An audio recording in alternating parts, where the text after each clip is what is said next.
कोकणात सध्या चांगलाच पाऊस बरसतोय आणि त्यामुळे शेतीच्या कामांना वेग आलेला आहे। कोकणात जर का तुम्ही गेलात तर सध्या भात शेतीची जी पेरणी आहे किंवा त्यानंतर त्या ज्या काही उकळणी केली जाते बेसिकली ती सध्या होताना दिसत आहेत आणि अगदी बांधावरती अशा पद्धतीने शेतकरी जो आहे तो सध्या राबताना आपल्याला दिसून येतोय।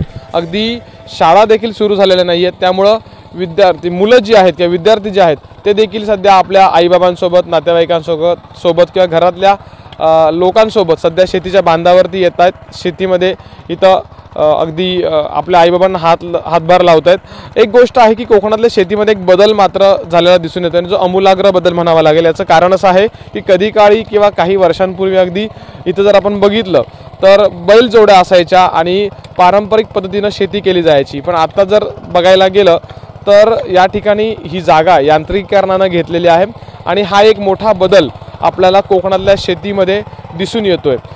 मी इथल्या एका शेतकऱ्यांशी बोलण्याचा देखील प्रयत्न करतोय। दादा, बैलजोड्या होत्या पहिल्या, आता मात्र बघितलं म्हणजे कोकणात सगळीकडे जर बघायला गेलं बऱ्यापैकी तर ते प्रमाण कमी झालेलं आहे। कारण काय आहेत आता बैलजोडीचं काय झालं आहे, राखायला माणसं नाही, चाऱ्याचा प्रश्न गंभीर झालेला आहे आणि सगळी लोक आता मुंबई पुण्यासारख्या शहरात गेले आहेत। त्याच्यामुळं आता आम्हाला मशीन परवडते, पेट्रोल टाकलं नेलं की काम होतं आहे। जो तर म्हटलं की त्याला मनुष्यबळच आपल्याकडे आता उपलब्ध नाही आहे, त्याच्यामुळे थोडंसं आपल्याला त्रास होतो आहे।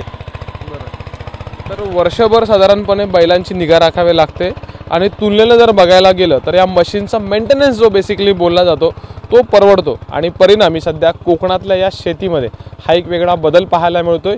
पारंपरिक पद्धतीने शेती जरी होत असली तर तिथं आता यंत्रांची मदत ही स्वाभाविकपणे घेतली जात आहे आणि त्यामागची कारणं खरंच खूप महत्त्वाची आहेत, कारण की कोकणातनं होणारं स्थलांतर हे वाढलेलं देखील आहे। कॅमेरामॅन महबूब शेखसह अमोल मोरे, एबीपी माझा, रत्नागिरी।